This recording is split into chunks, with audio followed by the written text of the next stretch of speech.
Hello viewers, welcome to filmi craft. நான் உங்கள் அருண். இந்த எபிசோடில் நம்ம பார்க்க போகிற படம் 2016 ஒரு அமெரிக்கன் சைக்காலஜிக்கல் த்ரில்லர் படமாக வெளியான the girl on the train.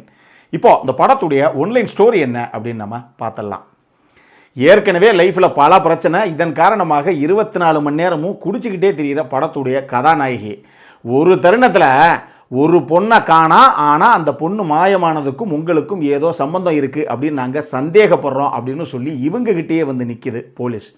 இதுக்கப்புறம் இந்த கதையில் நடந்த சுவாரஸ்யமான சம்பவங்கள் தான் இந்த படத்துடைய ஒன்லைன் ஸ்டோரியே. இப்போது இந்த படத்துடைய டீட்டெயில் ரிவ்யூக்கு போகலாம். படத்தில் நம்ம கதாநாயகியுடைய பேர் ரேச்சல். இவங்க பேசிக்காகவே ஒரு ஆல்கஹாலிக், அதாவது 24 மணி நேரமும் குடிச்சிட்டே தெரிகிற ஒரு நபர். அதுக்கு காரணம் என்ன அப்படின்னு பார்த்தீங்கன்னா, இவங்களுக்கு டாம் அப்படின்னு சொல்லி ஒரு ஹஸ்பண்ட் இருந்தார், இப்போ இல்லை. அவரும் இவங்களும் ஒன்றாக இருக்கும்போது லைஃப் முதல்ல சந்தோஷமாகத்தான் போச்சு. ஆனால் இவங்களுக்கு குழந்தை இல்லை. இதன் காரணமாக பெரிய டிப்ரெஷனு. அதன் காரணமாகவே இவங்க அளவுக்கு அதிகமாக 24 மணி நேரமும் குடிக்கு அடிமையாகிட்டாங்க. இதனால் பல பிரச்சனைகள்.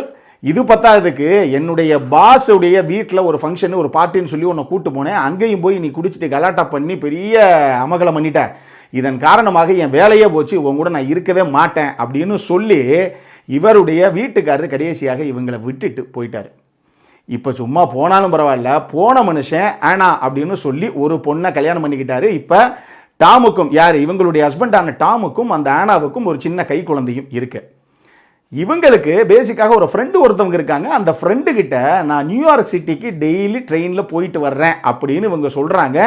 எதுக்கு போயிட்டு வர்றேன் அப்படின்னா, ஆமாங்க ஆஃபீஸ் வேலை விஷயமா தான் போயிட்டு வர்றேன் அப்படின்னு, டெய்லி ஒரு ஆஃபீஸுக்கு போயிட்டு வர்றேன் அப்படின்னு தன்னுடைய ஃப்ரெண்டு கிட்ட சொன்னாலும், உண்மையாக இவங்களுடைய வேலையும் இவங்க 24 மணி நேரம் குடிச்சிட்டு தெரியறதுனால அந்த வேலையும் போயிருச்சு. இப்போ வேலையும் இல்லை, தான் ஒரு குழந்தைய பெற்றுக்க முடியல அப்படிங்கிற ஒரு பக்கம் ஒரு கவலை வேற.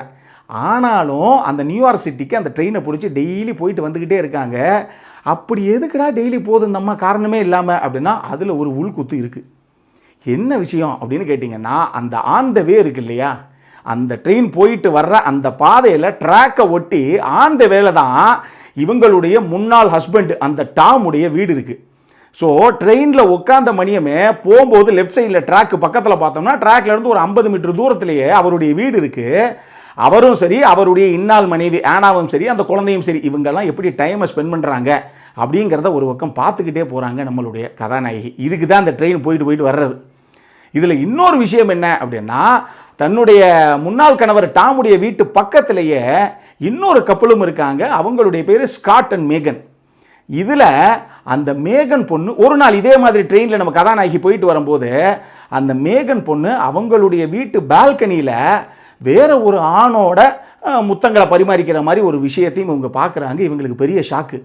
ஓ, நம்ம வீட்டுக்காரன் எப்படி நம்மளை விட்டுட்டு கடைசியாக அந்த ஆனாவை கல்யாணம் பண்ணிட்டு போயிட்டானோ, அந்த மாதிரி அந்த ஸ்காட்டுக்கு தெரியாமல் இந்த மேகன் பொண்ணு வேற யாரோ ஒருத்தரோட தப்பான அஃபேரில் இருக்குது அப்படிங்கிற விஷயத்தை இவங்க புரிஞ்சுக்கிறாங்க.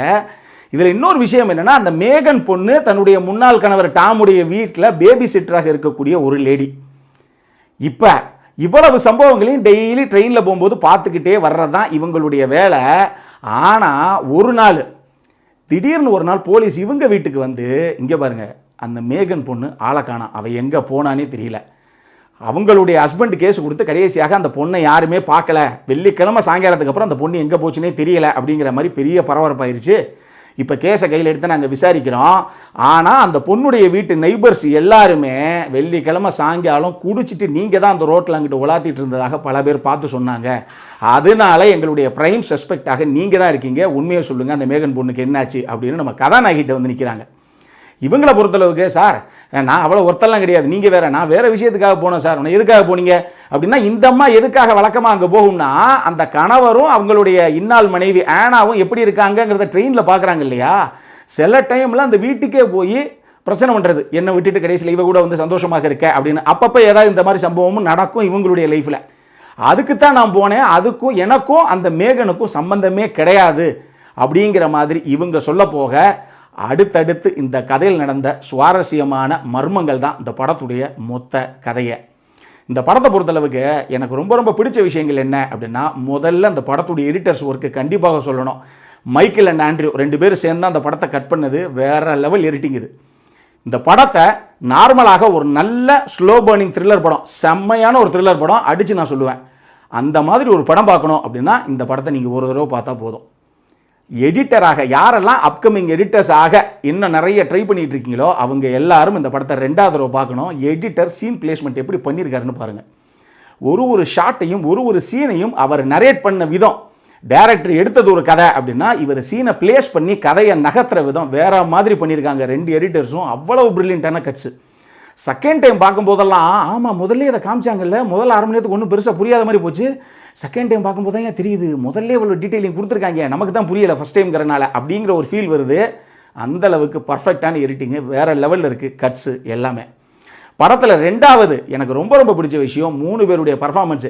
இந்த படத்தில் நீங்கள் குறிப்பிட்டு சொல்லணும்னா காஸ்டிங் அண்ட் பர்ஃபார்மன்ஸ் கண்டிப்பாக சொல்லணும். எல்லாருமே வேறு லெவலில் பர்ஃபார்ம் பண்ணக்கூடிய ஆக்டர்ஸாக பார்த்தே காஸ்ட் பண்ணியிருக்காங்க இந்த படத்துக்கு. 1 எமிலி பிளண்ட், 2வது ரிபேக்கா ஃபர்கூசன், 3வது ஹாலே பென்னெட். 3 பேரும் அள்ளி சாப்பிட்ருப்பாங்க அந்த ரோலை. சரியான பர்ஃபார்மன்ஸு 3 பேர்கிட்டையும் இருந்து. படத்தில் 3வது எனக்கு ரொம்ப பிடிச்ச விஷயம் என்ன அப்படின்னா இந்த படத்துடைய கிளைமேக்ஸ். இந்த படமே ஒரு குறிப்பிட்ட இடம், அங்கே நடக்கிற ஒரு சம்பவம், அந்த சம்பவம் என்ன நடந்ததுன்னு ஆரம்பத்திலிருந்து நம்ம காமிக்க மாட்டாங்க. ஒரு பக்கம் நான் லீனியராகவே அந்த எடிட்டில் அந்த சீன் போகும். கடைசி வரைக்கும் அந்த இடத்துல என்ன சம்பவம் நடந்ததுங்கிறத நமக்கு தெரியவே தெரியாது. அதை கடைசி கிளைமேக்ஸ் ஒரு 5 நிமிஷத்துக்கு முன்னாடி தான் ரிவீல் பண்ணுவாங்க. அதுதான் வேறு லெவல் எடிட்டிங். அவ்வளவு சூப்பரான ஒரு கிளைமேக்ஸு, சரியான பிளேஸ்மெண்ட்டு, அதை அவங்க ரிவீல் பண்ண விதம் அவ்வளவு சுவாரஸ்யமாக இருந்தது. இந்த படத்துடைய கிளைமேக்ஸு நிச்சயமாக சொல்கிறேன், அவ்வளவு ஈஸியில் யாரும் கெஸ் பண்ண மாட்டீங்க. அந்த மாதிரி ஒரு சூப்பரான தரமான கிளைமேக்ஸ் இந்த படத்துக்கு. அடல்ட் கான்டென்ட்டை பொறுத்தளவுக்கு இந்த படத்தில் அடல்ட் கான்டென்ட் ஹெவியாக இருக்குது. இந்த படத்தை நீங்கள் ஃபேமிலியோடு பார்க்குறதுக்கு வாய்ப்பே இல்லை. இதை தாண்டி ஒரே ஒரு விஷயம் நான் சொல்கிறேன். நம்ம எப்பயும் ஒரு வார்த்தை சொல்லுவோம் இல்லையா, நம்மளுடைய வேவ் லென்த்துக்கு கரெக்டாக இருந்ததுன்னா நம்ம சப்போர்ட்டர்ஸுக்கு பிடிக்கும் அப்படின்னு. அந்த வார்த்தை இங்கேயும் நான் சொல்லுவேன். நம்மளுடைய சப்போர்ட்டர்ஸ் இது ஒரு ஸ்லோ பர்னிங் த்ரில்லர். நிதானமாக பொறுமையாக உட்காந்து பாருங்கள். முதல்ல 25 நிமிஷம் 1/2 மணி நேரத்துக்கு அப்புறம் தான் இந்த கதை எதை நோக்கி போகுது, என்னென்ன கதாபாத்திரங்கள் இருக்காங்க, யாருக்குள்ளே யாருக்கு பிரச்சனை அப்படிங்கிறது எல்லாம் ஒன்றொன்றாக ரிவீல் ஆகிட்டே வரும். ஸ்மூத்தாக அந்த ஃப்ளோலையே பாருங்கள். கடைசியாக 2 மணி நேரம் கழித்து படம் முடிக்கும் போது வேறு லெவலில் முடிச்சிருப்பாங்க. டெஃபினட்டாக நம்ம ஸ்பெண்ட் பண்ண 2 மணி நேரம் சூப்பரான ஒரு ஒர்த் வாட்ச் டைம் தான் அது அப்படிங்கிறது உங்களுக்கு புரியும். வேறு லெவலில் இருக்கும் இந்த படம். வெயிட் பண்ணி பாருங்கள் அந்த கிளைமேக்ஸுக்கு. இந்த படத்துடைய யூடியூப் லிங்க் உங்களுக்கு நான் கீழே டிஸ்கிரிப்ஷனில் விட்டுருக்கேன். அதில் சப்டைட்டில் இருக்காது, இங்கே டவுன்லோட் பண்ணிக்கோங்க. அங்கே போய் எங்கள் MX பிளேயரில் போய் சப்டைட்டில்ஸை இன்க்ளூட் பண்ணிவிட்டு பார்த்து மகிழுங்கள். இந்த படத்திற்கு ஃபில்மி கிராஃப்ட் கொடுக்கக்கூடிய ரேட்டிங் 8 out of 10. இப்போ நம்மளுடைய அடுத்த செக்மெண்ட்டான இன்ட்ரெஸ்டிங் ஃபேக்ட்ஸ் அபவுட் தி மூவிக்கு போகலாம்.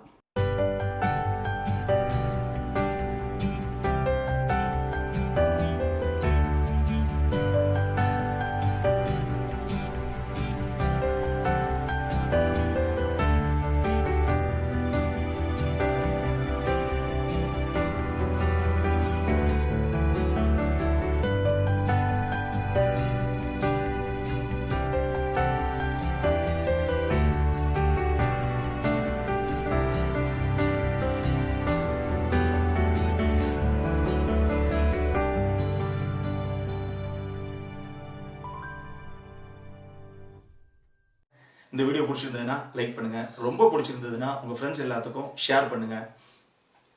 உங்களுடைய கருத்துக்கள் ஏதாவது இருந்தது அப்படின்னா கீழே இருக்க கமெண்ட் செக்ஷனில் எங்களுக்கு தெரிவிங்க.